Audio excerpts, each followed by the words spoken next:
Yeah, right near Circular Quay. And like we were like on the 20th floor of this hotel, and I still looked at my shoes every day to go, one of those little bastards get in there because I can't. I wouldn't be here if that happened because I would have died of fright. Hey, I'm Gemma, host of I Don't Know What We're Talking About and the person behind Gemma Watches Stuff. Here's how this podcast works. One guest, 5 topics, one surprise selection, and absolutely no script. Just pure fun, chaotic conversation. This episode we have Hal Lublin, actor, voiceover artist, and podcasting legend. You may know him from Thrilling Adventure Hour, Welcome to Night Vale, or honestly, just being the funniest person in any room. He's hilarious, he's thoughtful, and this conversation was such a joy to record. Let's get into it. Hello, my name's Gemma from Gemma Watches Stuff, and this is the podcast I Don't Know What We're Talking About. And today I have with me the amazing, incredible Mr. Hal Lublin. How are you? I'm great, and I also don't know what we're talking about. Just in case people think this is like a magic trick and we've worked it out beforehand, we've both now established for everybody listening, neither of us has any idea what is going to happen. That's it. Completely unhinged, chaos, chaotic, wherever conversation leads, it's all up in the air, which always makes things a little bit fun. Basically, the way this podcast works is we've been Instagram messaging and emailing a little bit back and forward, trying to lock in a time, and we've communicated, and you've sent me through a list of topics. And Yes. basically, you don't know what we're talking about because I'm going to pick one of those topics today, and we're going to dig into it. That's perfect. And also, I forget everything you sent me, and I purposefully, because I knew I had to not be off balance, but just not be aware. I obeyed my Swiss cheese brain and did not go back and look. So now everybody will definitely believe us that there is no plan because Hal doesn't even remember what he emailed me. So we're fine. This is the perfect start. We're on a roll. Fantastic. Out of the topics you sent me, I must say there are a few, and I was like, "Oh, this is really interesting. We could go this direction, or we could go this direction." And I've picked one. I know what we're talking about today. You don't. Okay. There was one that was a close second. So if we just happen to get somewhere else in conversation and we end up on a weird tangent, that's totally fine with me too. So what I have picked for you today out of the list you sent me, which is going to be a surprise to you because you don't even remember, is what your professional philosophy is and where it comes from. Oh, yeah. Oh, geez. Sure. Yeah. Is it ringing a bell? Is it coming back to you at all? No, I always have like specific touch points for this, which is probably why I picked it. Like, oh, this is something I learned really in high school. Okay. Not that I wasn't aware how to behave around people or be in a show because you do school shows and you're in them and you get whatever part you get. I didn't get to play the Artful Dodger in Oliver. I was the orphan who hit his head on the sign that was hanging on the set the first night, and it smacked so loud that people in neighboring counties could hear it. And I wish that had been recorded. I think it was recorded and edited out, and I was really upset, which is the second time that happened to me that year. This is 1990. Though I can't believe they would have edited it out. It would have been fantastic. It was a huge mistake. So that was I think the spring musical in 1990, and Right. that was the same year as my bar mitzvah. And at my bar mitzvah, which you have like a videographer, they film the whole thing, and they introduce the family, and you get introduced the first time as a bar mitzvah at the party, and you come out, the band's playing, and everybody's cheering for you. And I ran out and immediately fell. And is it okay to curse on this podcast? Yeah, go for it. Yeah. All right, I ate shit immediately, went down, and the thought that went through my head, even then at 13 years old, is I hope they got that. I really want to see that footage. This is hilarious. This is going to provide value later on. They cut that out too. I don't know if it wasn't the same people, but I guess they decide you don't want to be embarrassed when I actually did want to be embarrassed. I feel like I'm in good company then because I also had a similar incident at high school. Was playing guitar on the stage, and Hmm. we had tech problems. The amp wasn't plugged in right. The sound desk couldn't get me. I'm strumming and nothing's happening, and I'm like, this is terrible. But you've got to keep I know what I'm doing. It's supposed to be I'm not going to make the ooh, I stuffed up face. So I'm powering on with nothing happening at all. And the band Yeah. and everyone and my music teacher's there trying to run around behind me on stage and fiddle with the air. But I'm just like, yeah, this is great. We're having a great time. Trying not to make I really effed up face. Like, it's fine, everything's fine. Anyway, Yeah. we finish, no sound from the guitar whatsoever. The amp wasn't plugged in properly or linked to the sound desk, and it was all a nightmare. But anyway, my music teacher, I'm in high school, pimple face braces, like I'm not cool. Yeah. It wasn't cool. I played the guitar and that was the epitome of cool, but that was it. So I'm nervous and anxious and I'm standing there and nothing has worked and I'm holding back tears and not showing the face. My music teacher gets on the microphone and says my name, to which I turn around, guitar strap still on. I turn around to face her. She's talking to Hmm. the audience, explaining how I carried on and everything was fine. And, we did a great job with tech problems.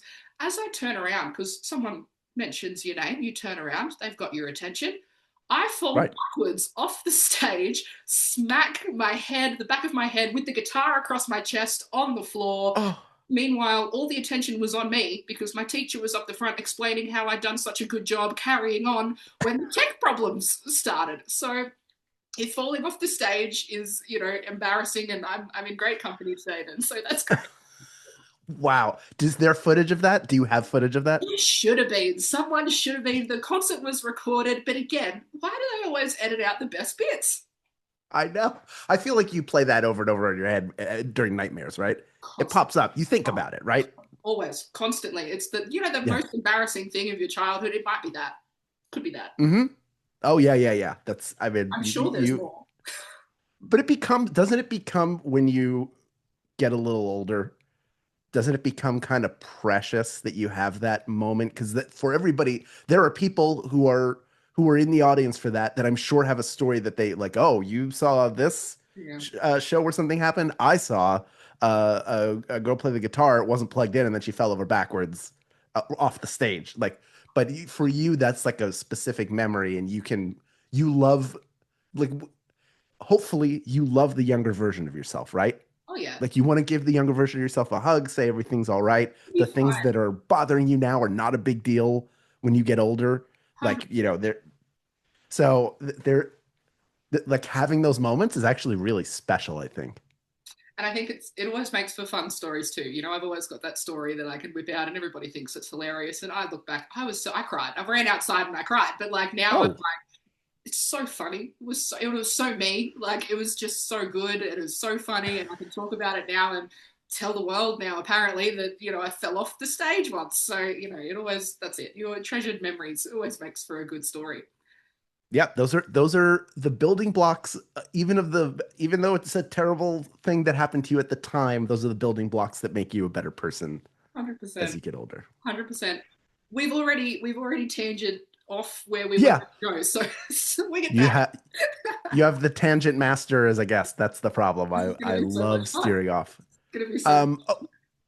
Okay, work ethic and learning how to work. Yes. When I was in high school doing shows, um, I had a teacher for my junior and senior year named Ken Belinsky, and he ran our shows as if they were equity union productions. So we had a cast deputy that was responsible for talking to the director if there were any cast concerns. We had like the call to every we functioned under equity rules essentially. So that was like a way to learn to be on time, have your stuff memorized. Those are things that you should do anyway, but that was a really helpful structure. But I remember he put like his acting class. He had an actor friend, I think, who we spoke with on the phone, did like a speakerphone call with us, and was talking about just the reality of being an actor and how difficult it is. And I think that might be where I picked up the concept of if you wake up in the morning and there's anything else in the world that you would rather do than act, than write, than paint, than dance, do that instead because it's way easier.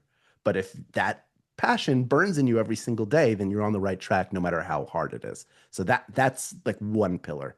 The other thing was always be easy to work with. Hmm. How important that is because there are a ton of talented people and there may be cases where the talent is equal but the behavior is not, and that can, you'll develop a reputation. It'll either be a good one or a bad one. So especially in voiceover work, like be pleasant, be nice, and work quickly. That's the other for voiceover in particular. Like you want to get your stuff done. You don't want them to have to go longer. So those are just the things. Like just always be nice, always be pleasant. And I don't think that's a particularly hard thing. I don't struggle to do it, but it's always back of mind, and you can see the people who live that. One very good example is Nathan Fillion. Like the first time I met him, the first time working with him, he was so pleasant and so kind, and that persisted every single time. And we had a conversation about just being on set. And he's obviously we're in very different places in our career. Even then, he was number one on the call sheet at that point, but he was very much like, you have to treat everybody with respect. You have to be nice to everybody. Like we're all working to make something together. So that's there's a reason why he gets cast in things over and over again. Part of it is he's tremendously talented and a good-looking guy. The other is he treats everybody with respect and kindness, both while working and while not working. And that's like being a good person is really important. So I that's something that's very, very important to me. So even if the skill is there, and or the fame level is there, or the audience is there, or the A-lister celebrity or whatever, or the skill range is there, that you're saying it's not as important as if the authenticity and character and, I don't know, humanity, I suppose, of the person is intact. Like they're being themselves, they're being polite and kind and courteous and understanding, and all of these things that really makes or breaks the thing you're trying to build together. I think it's an important part. There are a lot of people who either have amassed a huge audience or who are very talented that may not be the easiest to work with, and they may get a lot more chances than someone who behaves in a similar way, but is perhaps not as talented or not as established or not as connected or doesn't have as large a community. So, ultimately, your reputation is important, and everything else might buy you a little more time if it's in the negative column. Mm. But uh, yeah, I think the people who are good to work with tend to work the most. I think that goes And for the people anything. who don't, Yeah. yeah, the people who Like, don't they either disappear, you're like, what happened to them? And it's not always that, but I yeah. think that those people will be weeded out. I don't think anybody likes to spend a lot of time, when you're doing whether you're doing a play or you do like whatever it is, you're spending hours and hours and days and maybe weeks and months Mm. with people. You want that to be a pleasant experience because it's not easy work No, no. for I anybody. think when you sort of arrived to experience that, and you sort of that's become like a pillar of how you are as a person and how you work with your colleagues, and any roles that you're in, whether it's voice work or podcasting things or whatever. I'm assuming that's a pillar that you stand by. Was that Mhm. something that you learned during that experience with high school and doing plays and musicals and things through schooling, or was that something that you sort of came to realize later as you met people within the industry, and obviously you started to grow your ability and get more roles and more things happen for you? Was it something you realized quite early on in school, or was that sort of something that took longer to develop? That's a good question. I think when you're a kid doing this stuff, you're maybe not thinking as much about that as you are everything else. I want to remember my lines. I want to hit the right spot on stage. I want to get whatever reaction I'm looking for from the audience. And that stuff, I don't know that stuff ever really goes away, but it wasn't until I heard that actor say that, like how important it is. That didn't necessarily change my behavior. I don't think I was a terror before that, but it made me more mindful of it, and it gave me a resolve that no matter what, if I'm that I always want to be easy to work with. And Mm. I always like I'm impressed, and I have a ton of respect for everybody who does everything related to a show or a play or a movie or voiceover product, like anything, podcast. I'm just impressed. Everybody has such a unique set of skills that they're bringing to bear on it, that how could you not have respect? How could you walk in and think that what you're doing is either the most important thing or the only important thing? It just I don't understand. I don't know how you can do that as an adult in no matter what you're doing, creative or in business or anything. The people who have good attitudes and and know how to behave, I think tend to stick a lot more. And I think work ethic as well ties into that a lot as well, which you've mentioned. You said working hard, and I think having a good work ethic in no matter what you're doing, like I guess it made me think like having a normal job before you get into the world of a creative job, whether or not that's podcasting, film, television, media, whatever it is. Just but before you make it a cafe job, you're a waitress, you're a bartender, like whatever it is, you give 110% to the job that you are doing. If you absolutely hate it and it's grinding against your soul to the point where it's painful, when you've been in those jobs and you're like, I can't do this, then Yeah. you quit, because there's someone else out there that will give it 110% and will be there for it. Or at least that's something that I've like, for me, I think I've experienced that if you're not giving your job 110%, the people that you're working for deserve better than that, because it's their job too. And so you need to be giving 110% to whatever you're doing, because there's someone else out there that's going to give 110% to your spot. Does that make sense? Yeah. Yes. Yes, it does. 100% it does. I also have this like sick little competitive streak, and it's never at the expense of anyone else. But even if I'm, and I've had jobs and points at jobs where I was just miserable, but whatever I was given, the worst thing for me would be for somebody to say I wasn't doing a good job. I have to not like that. I don't want that to not like me, if that Yeah. makes any sense. Like I got called for jury duty earlier this year, and I go in and immediately we're put into a courtroom, and they're weeding people out, weeding people out, weeding people out. They get down to like maybe 40 people and they have to pick 14. And they start going, they're talking to like, juror number, whatever. And they ask questions and stuff. And they get to me, and and my day job is I produce a live trivia show like within an app. So that was what I had listed. And the attorney was like, number 14, you run a trivia game. If we pick you, would you bring us a trivia question every day? And I said, if I say no, will you let me go? And like I knew it would get a laugh, and I immediately got mad at myself. I was like, why are you trying to charm these people who you don't want to be Yeah. picked? I know I don't. I don't want to do this. I'm not, please don't make me do this. That work But I ethic got, thing was like, let's go. yeah, yeah, yeah. All of a sudden I was auditioning. I was like, well, I have to be cast in the jury. I have to give a good audition for this. And that is a very weird, like it was happening and I was saying it and I couldn't stop myself. And fortunately, I was like in the last group of people let go, Oh, okay. which was, I mean, I couldn't have been happier. There was one guy there who was like sad to be cut because he was like the whole time he's like leaning over, he's like, I'm in law school and this is what they should be doing. And then like we're walking through the hallway after both being cut. He's like, I don't know, I guess they didn't want a real juror on there. Like he really wanted it. I did not want it at all, but I wanted them to want me Mhm. and go, oh, I want them like in the sick corner of my mind months later to go, man, that would have been a really good juror. He would have been a lot of fun to have there. I Because would have trivia really every enjoyed that. day, like, yeah, Yeah. it's been a blast. Fresh trivia. Yeah, I that's would have done it too. I know I would have done it. professional trivia. That's fantastic. Oh, Hmm.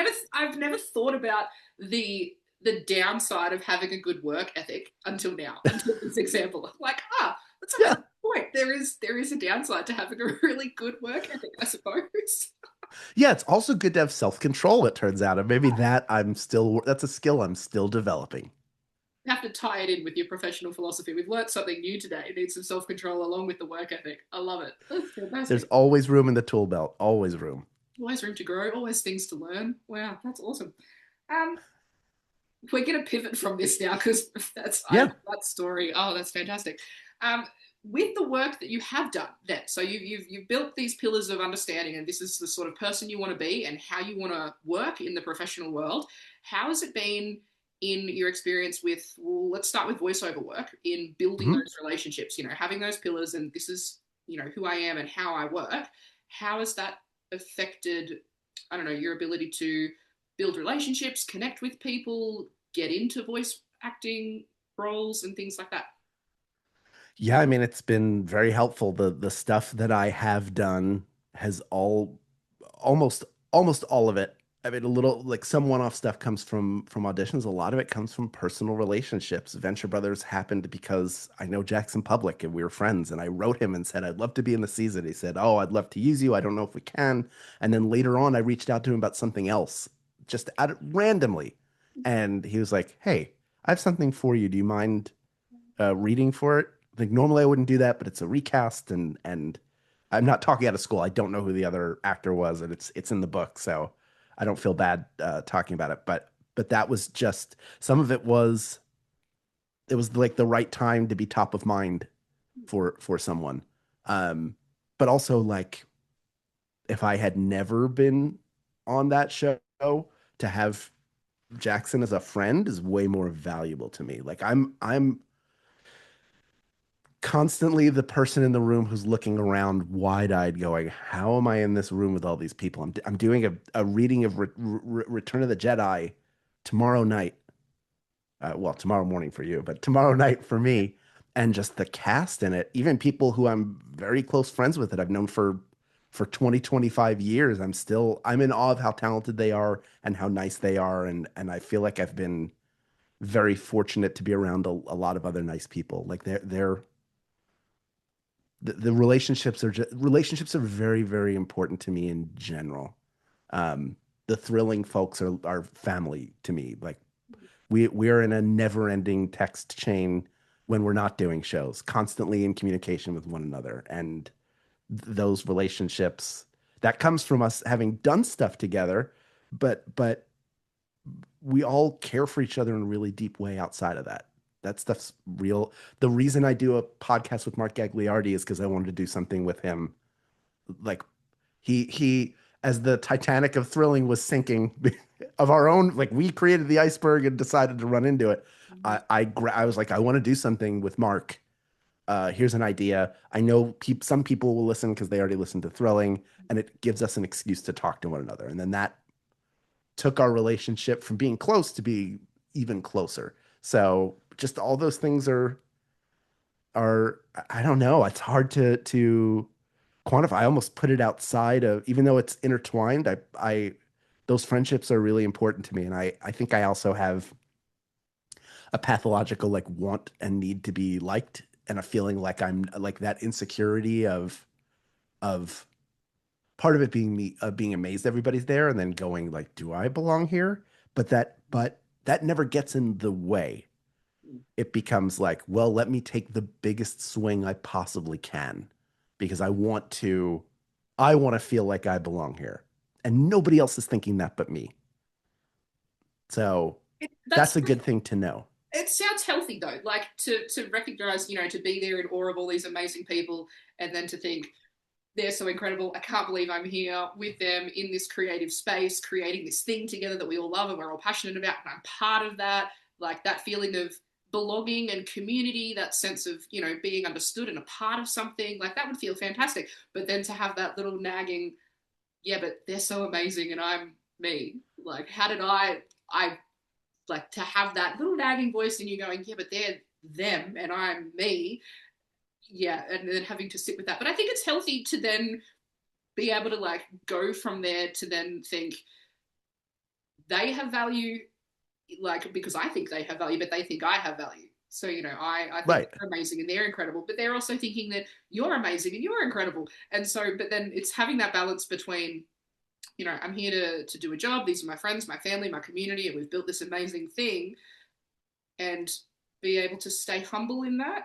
But then also the other flip side of that is I've seen and heard, horror stories of celebrities who movies and television and film and, podcasting world even, who go so far the other way that, oh, these people are so amazing, I'm so amazing. And then that's where ego plays into it a little bit, I think. And I feel like sometimes it can flip the other way. But I think it's really healthy to have that nagging voice in there sometimes to be like, do I belong here? And then it's healthy to remind yourself, yeah, I do, because I'm adding value to something. And I think that's what stops people from getting big egos. I think it can. I do think there's a healthier balance than what I have personally. or what I've had traditionally, and I've it's a work in progress as it is for everybody to move away from it. And I don't think people need the part of do I belong here? I think the way to do it is like I do belong here and so does everybody else, and how cool is it that we all get to do this together? And because I think otherwise you can, and I've been there before, been like, you never want to be jealous of other people's success to go like, that should have been me.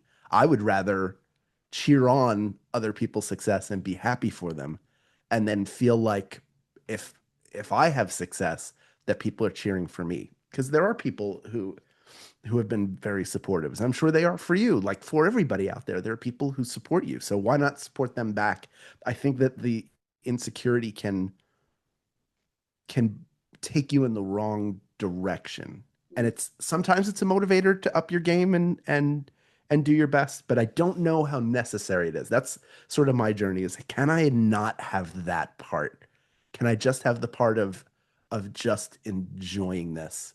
But I don't want to get the biggest laugh over anybody else. I want to make sure that the stuff I do, I've done the best I possibly can. And when I see other people that I don't know that are complimentary, that I admire, that just is the first time we're doing something together, that means a lot. That to feel like, oh, we all feel like we're peers. That's the thing, is like, we are all peers because we're doing this together. And if you're not looking down at people, then maybe I shouldn't be looking up. Does that make sense? I love that. Yeah, I love that 100%. And I think that's what makes the projects that you guys do, like Thrilling Adventure Hour, for example, it's huge. It's 20 years this year, correct?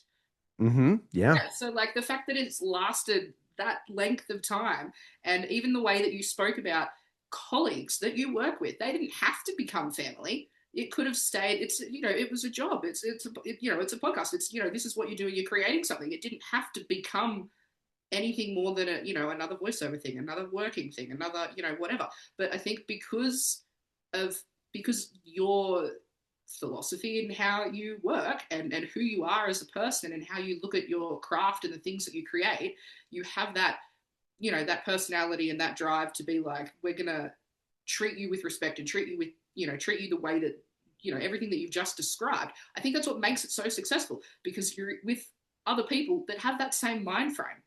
What I feel like, it's when it doesn't work and things don't pan out like that, is when you're working with people who don't have that same perspective, or that same work ethic, or that same, I don't know, pillar of philosophy that that you have. And I think you would probably. Well, I think here's a good question for you then. Looking at the people that you work Yeah. with specifically on Thrilling Adventure Hour, because 20 years this year is a huge milestone.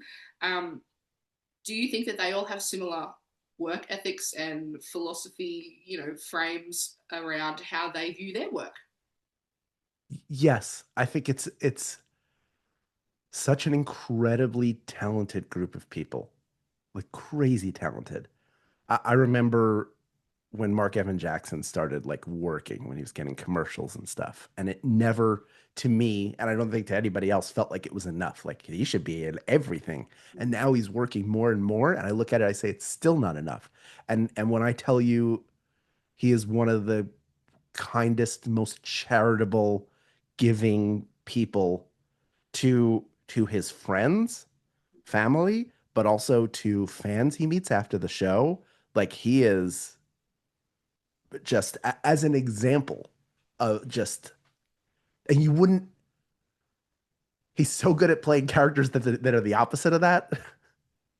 That it's I don't I yeah I can't I just I think for all of us, being around each other is very special. But also, we did a show where we constantly had guests coming in, and no matter how big a star they were, they recognized, oh, I'm coming into an ensemble that's doing a show, and that can be maybe intimidating. It can also make you just feel a little off balance because you're not maybe in your comfort zone. And we knew, like, we we collectively wanted it to be a welcoming place, so everybody was super nice and super welcoming.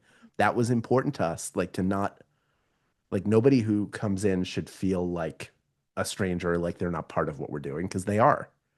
So you don't get that if you don't have everybody rowing in the same direction. I think And that, yeah, because you're all rowing in the same direction, when you have guests come in, you've all got that collective mindset that you're all going in this direction. You all want this to achieve, to be great, for people to love it, and to create something hilarious and funny and engaging, and you want this thing to grow and be stronger.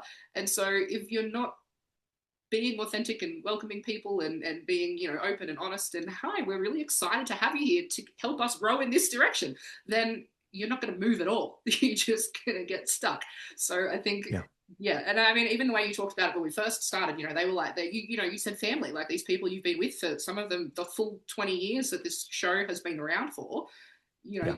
You would know them better than some of your own family, I'm assuming. Like, I imagine if you're working week in and week out with these people, I know that there's family that I don't know super well compared to people that I work with, because you're spending every day with them. You're spending time Yeah. developing these relationships. And that's, I think that's a tribute to such the success that is Thrilling Adventure Hour. Absolutely. And I think you said something really important, which is the idea of when somebody comes in that they're helping us row. And to that effect, everybody would always be like, "Hey, here's the sort of the cheat sheet for the style of this show." Yeah. Like, so you feel comfortable doing whatever. And we had great guests, many of whom, most of whom came back over and over and over again, and some of whom became full-time company members because they just sort of fit. And that's it's just a very high batting average in terms of even everybody who came in. I can't think of one person in 20 years who was mean or rude or disrespectful That was going to doing be the my show next. at all. That was definitely going to be my next question. Out of all of the guests that you've had on, then have there been any people that didn't fit, didn't gel well, didn't? I mean, still obviously helped row in the same direction. I suppose we'll keep with that analogy because it seems to be working. But was there any guests that you've had come on that didn't, pick up the row immediately and just get it? No, I think no, everybody was really nice and did their best. And a lot of times, like, who's in the show or who was in the show on a month-to-month basis just based on like, hey, what do we have?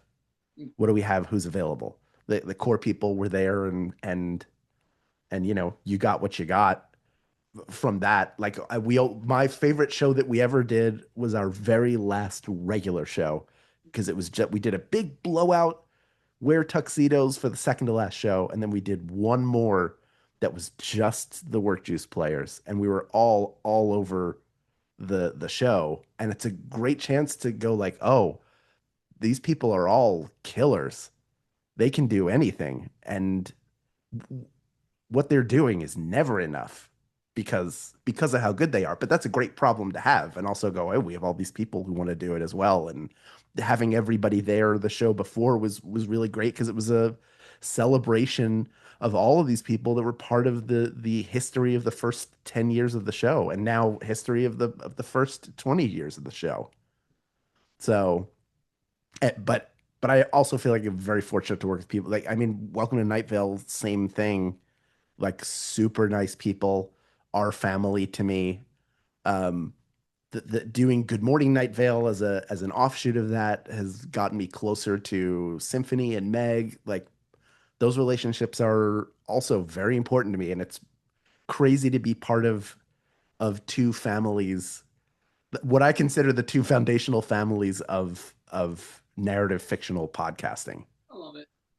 And the Good Morning Night Vale. That's the reflection on the previous Welcome to Night Vale. That's that link there, correct? Like, you guys talk about Yes. what you've done previously. Well, we're listening through the library, so I think we're in either the late 180s or early 190s now. So we're a couple years behind the show. I think we're in 2020 or 2021. Okay, We wow. got to the pandemic and Yeah. then through the pandemic, and most of the stuff we had recorded the early part of it, or maybe early middle during the actual pandemic. So just we kept reliving it And so it's weird to sort of return to that. But yeah, it's and a lot of my role on that, I feel like, is constant segues and non sequiturs and moving us around just because I love talking to the two of them. And Yeah. it's fun to cover the episodes and to hear from fans and listeners and see what they think. But I really love just talking to them and us just sort of riffing together. That's Yeah. precious to me, the same as it is when we're just spending time together. I think in my experience as a podcast listener, and also what I'm doing now, I think the best recordings that I've heard, the best podcasts that I enjoy, the things I love listening to, is when you can tell that they're just having fun. They're just having, whether it's scripted or narrative or based, or it's just conversational like this, or something like you do, with Night Vale, where you're reflecting on previous things. Like if it's just so much better when it's real and authentic, and you can tell that the people behind it are having fun. The audience, Yes. we can tell, we know. Like, that's why we enjoy Thrilling Adventure Hour. That's why your podcasts have been so huge. Even you mentioned before with Mark Gagliardi, We Got This. I love it. It's Yeah. fantastic. It's brilliant. It's funny because Thank you you. can tell that you two just enjoy talking to each other about the randomest of things, and because of Yeah. the authenticity of who you are as people come across in the way that you speak, in that it has more weight, I feel, and it makes it more enjoyable and so much fun to be a part of, to as a listener of these podcasts, to enjoy, because you just come across as you, as real, and that's what makes it so much more fun. Well, thank you. That means a lot. And I told Mark, and I've said this a bunch of times, but why not enter it to the record one more? Um, my goal for the show was to sort of recreate the feeling of being backstage at Thrilling.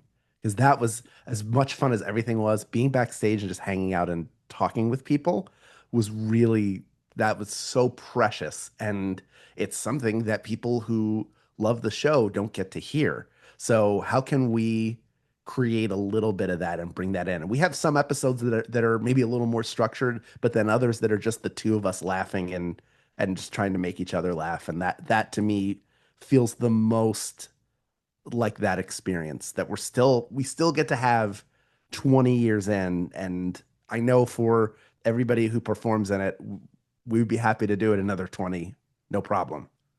And the listeners out there, I'm sure, would be happy to hear it for another 20 plus years, without a doubt. While we're here, we're about halfway, a little bit past halfway, because we got carried away, and that's fine. It tends to happen on a podcast with no structure and no plan. There's one thing. I planned one thing in the whole hour that I've got you, and I've blown past it already, but that's fine. Wait, before we do the game, can I ask you a question? Yeah, go for it. Absolutely. What made you decide to start your own podcast? What was that Oh, process? I Oh, such a good question. Oh, I never get asked questions. It's exciting.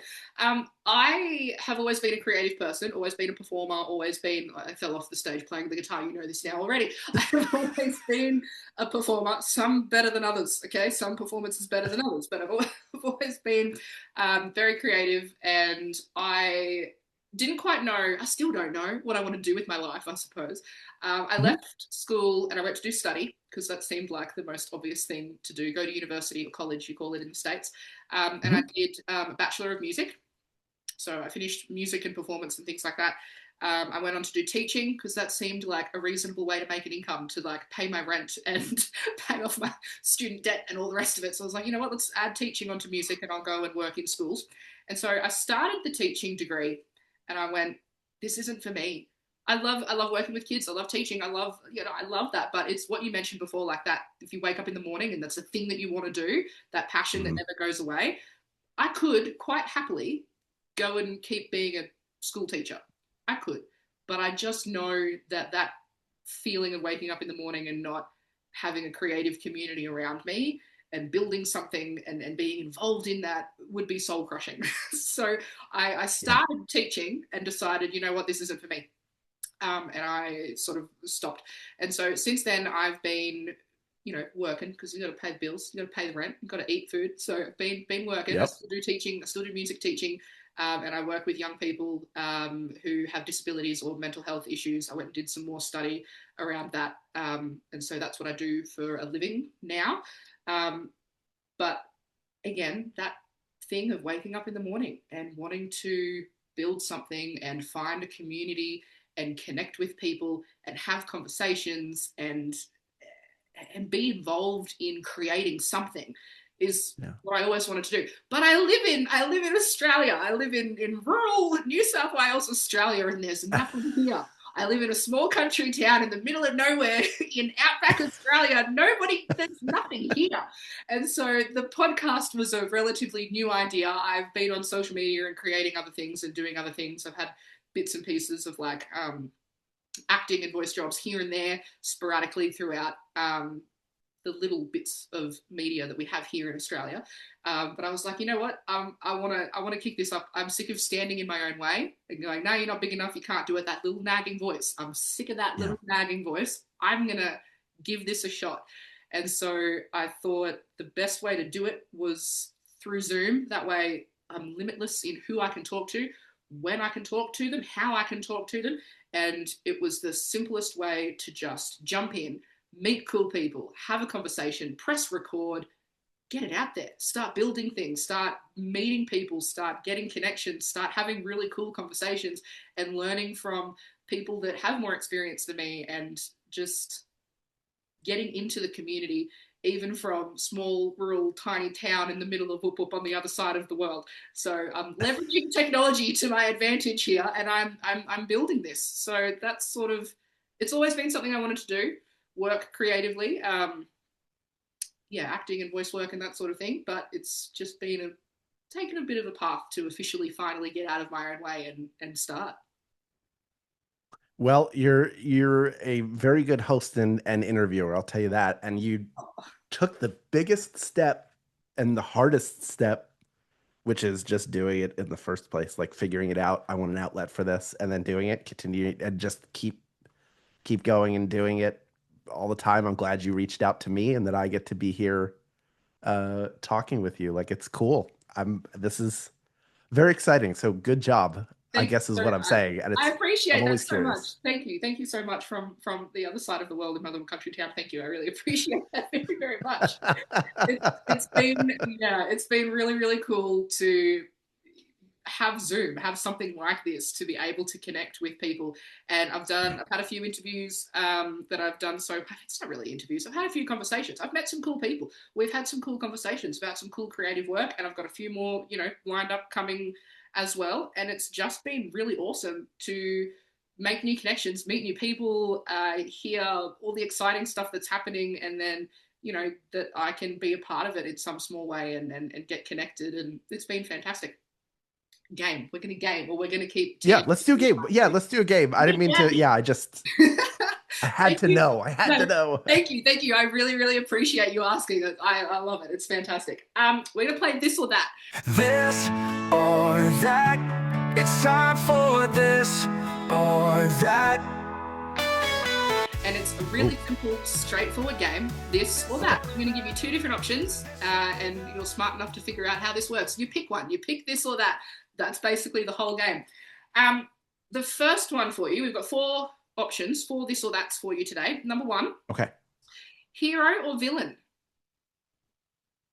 Villains are, if I'm playing a villain, playing something, I love playing villains. They're way more fun because you get to play outside of hopefully what is your mental sandbox and maybe take all of the things that you don't do. Like, we all have thoughts of like whatever that may be. Yeah. The intrusive thoughts, those become the things that lead you, and everything else, the best villains, as I've learned even from professional wrestling, the best villains believe what they're doing is the right thing. So it's fun. I think that's a fun exploration, but also, like, it'd be cool to be Superman. Who wouldn't want to be Superman?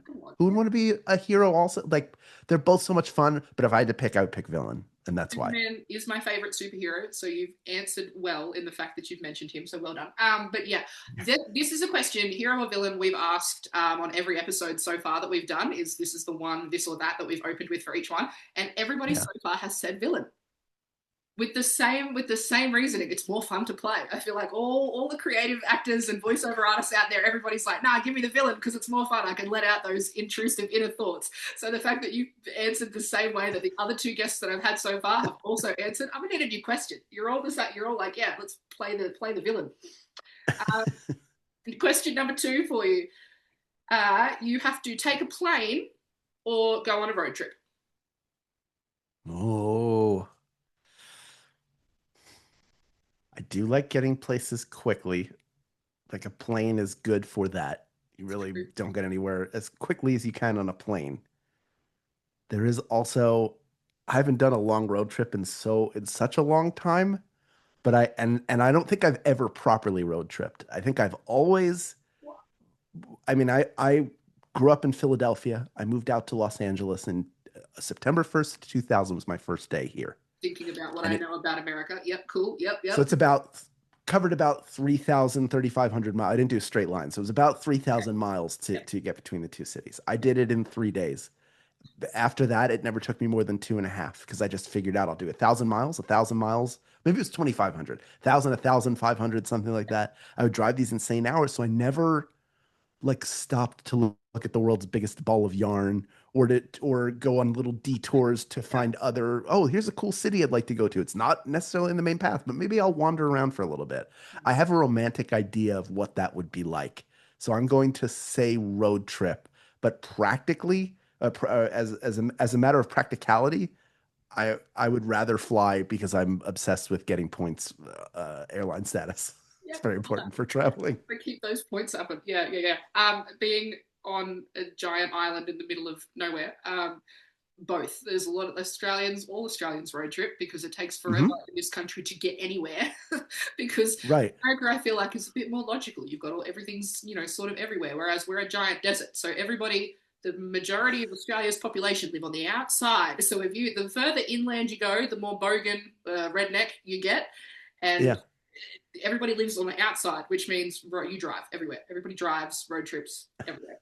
Good answer. And just in a big circle around the country to get where they No, you're not even wrong. Like, that's exactly what everybody does. You're 100%. People do a road trip. They just drive the outside of Australia. The more you go in, there's nothing there. It's just red dirt. There's absolutely nothing to see. You get to the middle. You get to the very middle of our country. There's a giant red rock. That's it. You got Uluru. You got Ayers Rock. That's what we have to show. Go to the beach. Stay on the outside. That's it. Number 3. Now, while we're talking about Australia, number 3. This is an Aussie one for you. So we'll see how you go with this. A magpie swoop or a huntsman in your car? Oh boy, I don't know what either of those are, Good. but I gotta guess. Some, yeah. Magpie swoop or a huntsman. A magpie is a type of bird. Yes. And a huntsman is big, fluffy spider, like this big. Oh, magpie swoop. I'm terrified of spiders. Absolutely terrified. We stayed in Sydney, right near, was it Circular Quay? Is that right? Did I say that right? 100%. Good job.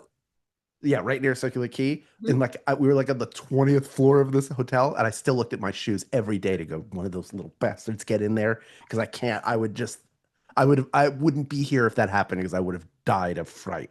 So yeah, no huntsman. No, can we get rid of those? Is that being worked on actively? They have value here though, because there's bugs too though that you don't want. Like there's other spiders that you also don't want because the huntsman's not going to hurt you though.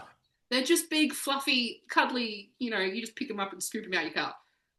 No, I don't. No, I don't. Australian right now is with me on this that you've picked the wrong one though. I'm so sorry, but every Aussie that's watching this is like, Hal's picked the wrong thing. That's the incorrect answer because huntsmans can't hurt you. So you just, flick them out the way, flick them out the windscreen, roll your window down and there you go, off you go. They get in the air vents. That's the thing. They avoid birds, so they crawl in the cars to avoid birds, so they get in the air vents. I feel my heart is speeding up. I would rather if the magpie swoop is a magpie comes and drills its way into your brain, eats the whole thing and flies out the other side, I would still rather have that than any spider in my car. I understand being had I been born and raised in Australia, I probably would have no problem with it. But here's where it comes from. I'll tell you exactly where this fear comes from. Is I grew up in the very early years of my childhood. We were in Northeast Philadelphia, and we would walk to Doctor's Pet Shop, which was on Cottman Boulevard. We would go to get food for our dog, and there was a tarantula in a case, like for sale, and it would just sit there.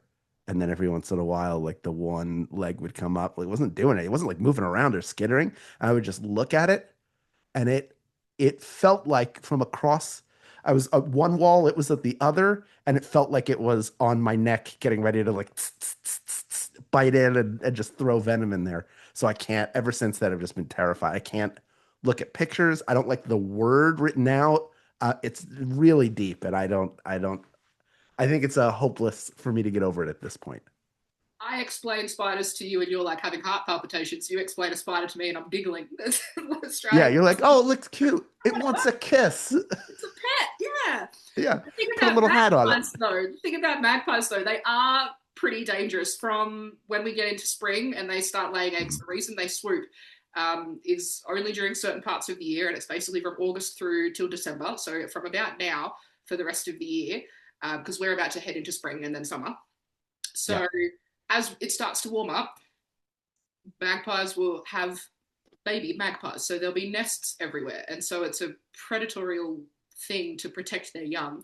And so sure. whenever you're walking on a footpath or walking near the tree or whatever, they'll swoop to protect the eggs in the tree.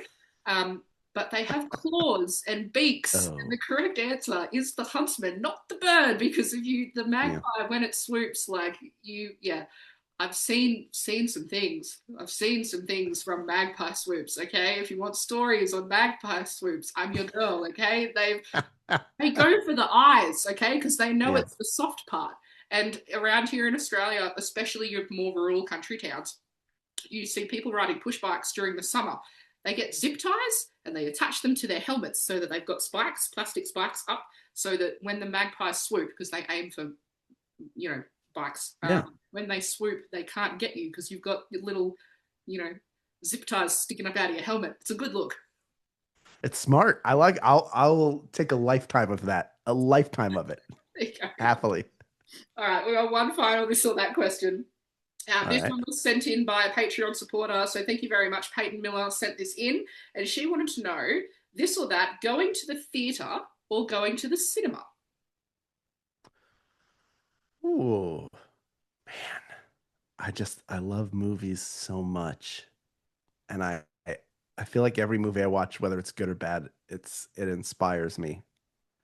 But I also remember going to see Avenue Q on Broadway in 2005. Oh, It was my then girlfriend, now wife's first time visiting Philadelphia with visiting me, Philadelphia with me. And my parents were like, we should go, let's go see a Broadway show. So we got tickets to Avenue Q, and seeing that show felt like an awakening of like, I need to go create a billion things right now.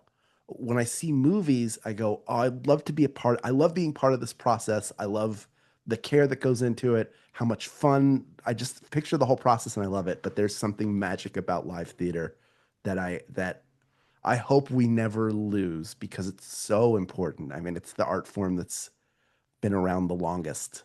We're still doing it yeah, after couple thousand years. yeah. So it still has that ability to transform people of all ages, and that's too valuable for me. So I'd rather go see something in the theater.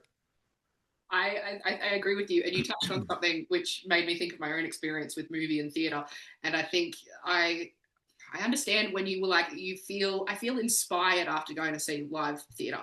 I've been to Sydney for when we do have musicals that come through. Sydney, Brisbane is where you go. So I've been to Sydney and I've seen a fair few musicals in Sydney. And there's just something after watching a play or a musical where afterwards I'm inspired to go and make something. I mean, it could have, it was, Wicked, or it was Cats, or it was whatever musical that I watch. It doesn't matter. But afterwards I feel inspired to go and build something, to create something, to do something. Whereas the response that I have after watching a good movie at the theatre or the cinema is different.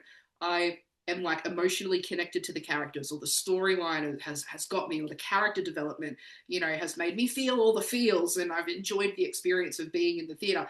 And so I'm left feeling it's inspired or hopeful, but in a different sense, more like emotional, like I've enjoyed, the story, or the cinematic movement of it all. Whereas with theatre, I've come out thinking, I want to create now. And I think I'm Yes. inspired in a different way. And you sort of touched on that. And I think I agree. Yeah, I think it's the difference between I want to be in this and what can I make. Yeah, And there's something about theater that feels accessible because you're watching people in front of you doing it. It's not up on a screen. It feels like I could be up there. I could see, it's you can real. see like the little bits. You can see the bits of the illusion, maybe sometimes how it's being created. And that's just as exciting as when you don't know in a theatrical live performance.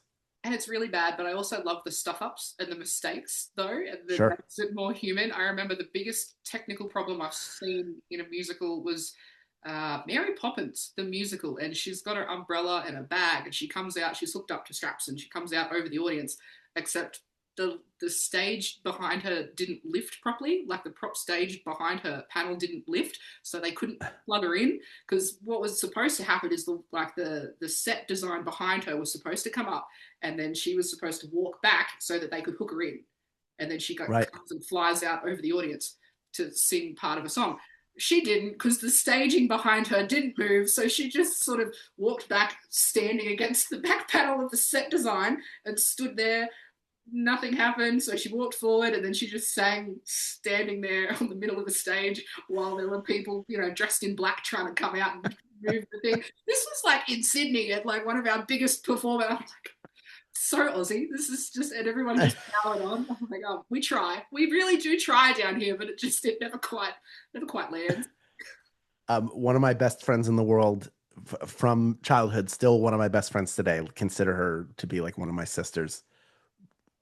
I went to Syracuse University in central New York. She went to Ithaca in central New York. They're like an hour, 90 minutes apart. So I went to visit her and her boyfriend, and we're hanging out. She's like, "Hey, my friend is in a production of West Side Story."